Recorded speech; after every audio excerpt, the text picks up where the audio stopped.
उत्तर प्रदेश में बलिया से पूरब तीसरा स्टेशन रेवती उतरकर चलने पर लगभग 3 मील पूरब और दक्षिण के कोने पर एक गांव है, बलिहार। चारों ओर 5-7 गांवों से घिरा हुआ इन गांवों को उत्तर और पूरब से वृत्ताकार घेरती हुई रेल की पटरियां बिहार राज्य में प्रवेश कर गई हैं। पश्चिम दक्षिण में गंगा सरजू की जल धाराएं हैं। दोआब में बसे हुए ये दो गांव बलिहार और चौबे छपरा ही इस उपन्यास की कथा भूमि है। खंड पहला। कचहरी से काका को 4 बजे फुर्सत मिली। 3 बजे मुकदमे की पेशी हुई, 4 बजे तक बहस।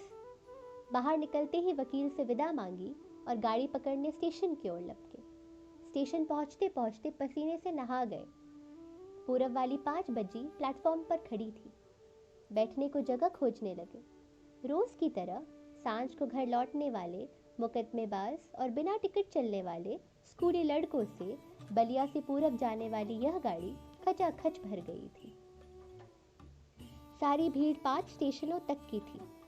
पहले स्टेशन बांसडीह पर ही भर भरा कर भीड़ उतर जाती है, लेकिन काका को 3 स्टेशन रेवती तक जाना था। पूरी गाड़ी के 2 चक्कर लगाने के बाद बड़ी कठिनाई से एक डिब्बे में खड़े होने को जगह मिली। जगह तो मिली, लेकिन गर्मी के मारे खड़ा रहना भी कठिन लगने लगा। अंगूठे से हवा करते चुपचाप बाहर देखते रहे। गाड़ी चली तब जान में जान आई। बांसडीह के बाद साहतवाड़, फिर रेवती आया। काका उतरे तो दिन डूबने में अभी 1.5 घंटे की देरी थी।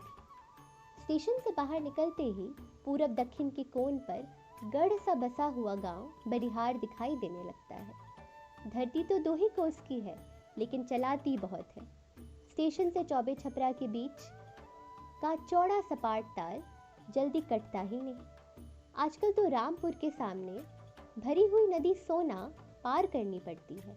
अगर नाव न मिली तो देह के सारे कपड़े सिर में लपेट तैरना पड़ता है। अंजोर रहते अगर पहुंच गए तब भी गनीमत रहती है, नहीं तो संजलौके में इस उफनती हुई नदी को देखकर हिम्मत छूट जाती है। भादों की सांझ का कौन ठिकाना, बादल उमड़े तो पहले ही घटा घिर आई। फिर काका को रात में रतौंधी होती थी।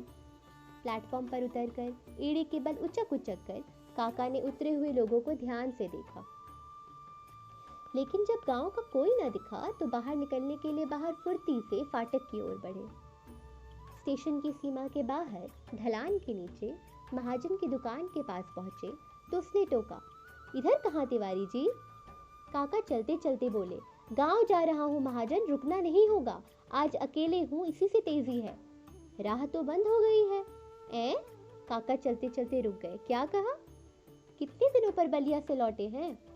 3 दिनों पर। गया था सुख को, पेशी हुई आज सोमवार को। तभी तो मालूम नहीं है, पानी तो पोखरे तक चढ़ आया है।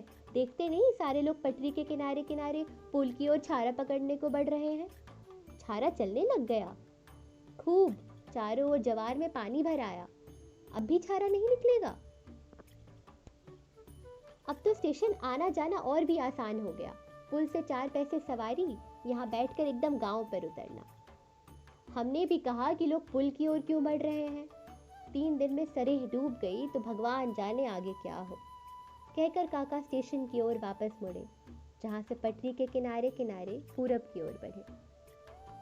पुल पर पहुंचे तो केवल 2 छारा बची थी, जिनमें 10-10, 12-12 लोग बैठे थे। 3 पहले से ही भरकर आगे बढ़ गई थी।